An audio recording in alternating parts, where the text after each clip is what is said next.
Assalamualaikum warahmatullahi wabarakatuh. Yang terhormat kepada Abi Hanif dan Wida selaku pengasuh pesantren Sukem Lare Bani Fidah. Yang terhormat juga kedua orang tua yang terhormat juga Bapak Pengurus serta Mbak Rifki selaku Menteri Peta Imajinasi kita.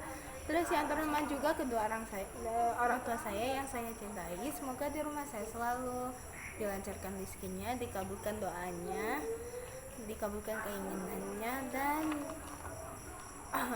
dipermudahkan dalam segala urusan. Amin amin ya rabbal alamin. Dan kepada teman-teman saya yang berbahagia, hari ini saya Amra Pendita kelas 11 Madrasah Alia Al-Quran Lare Bani Fidah akan mempresentasikan peta imajinasi saya dalam kitab Masail Fikih bab ke-15. Ini masih di dalam topik kuburan. Nah, ini mengenai penggalian kubur dan membongkar kubur dan perpindahan kuburan dan perpindahan mayat. Nah, kita masuk ke topik pertama dulu, yaitu penggalian kubur dan pembongkaran kubur.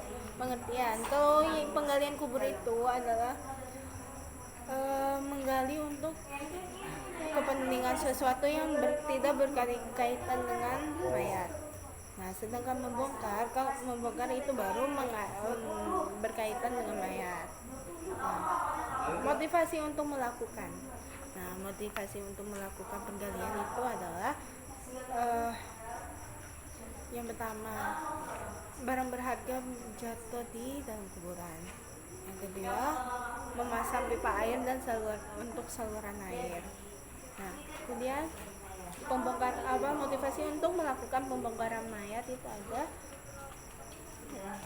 ketika mayat itu tidak diperlakukan secara hukum Islam maka dibongkar. Nah, yang kedua, tidak diketahui identitas kubur tersebut. Untuk tahu identitas tersebut makanya dibongkar.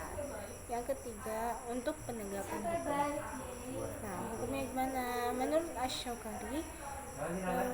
Asy-Syaukani itu diperbolehkan, tapi menurut Said Sabiq itu tidak diboleh.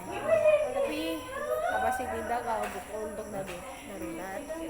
Nah, jadi kalau darurat itu semua diperbolehkan.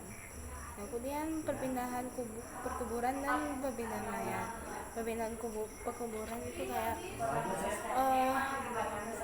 dipindahin semua gara-gara itu memang tempatnya untuk kepentingan sesuatu.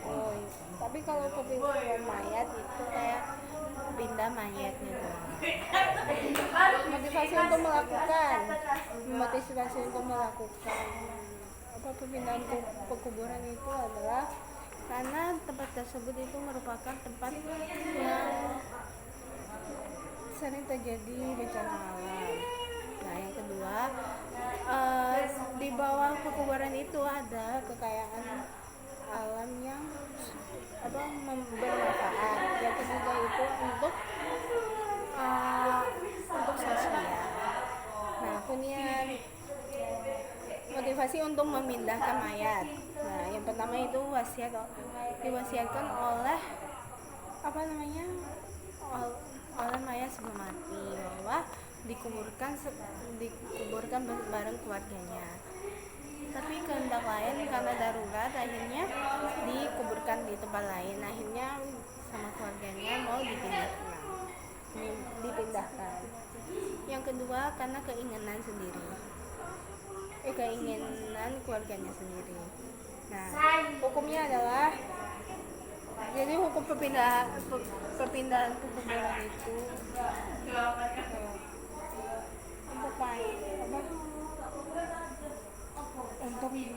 untuk bikin rumah sakit itu menurut hajat.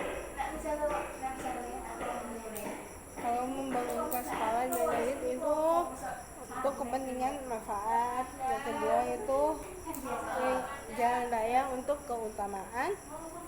Yang keempat itu untuk taman itu untuk perindahan. Nah, kalau menurut Imam Syafi'i itu tidak diperbolehkan, kalau Imam Maliki itu diperbolehkan, Imam Hanafi bilang boleh tapi makruh, Imam Hambali itu bilang sangat mustahab, sedangkan Imam aliran Auza'i itu tidak diperbolehkan. Sekian dari saya, kurang lebih mohon maaf. Wassalamualaikum warahmatullahi wabarakatuh.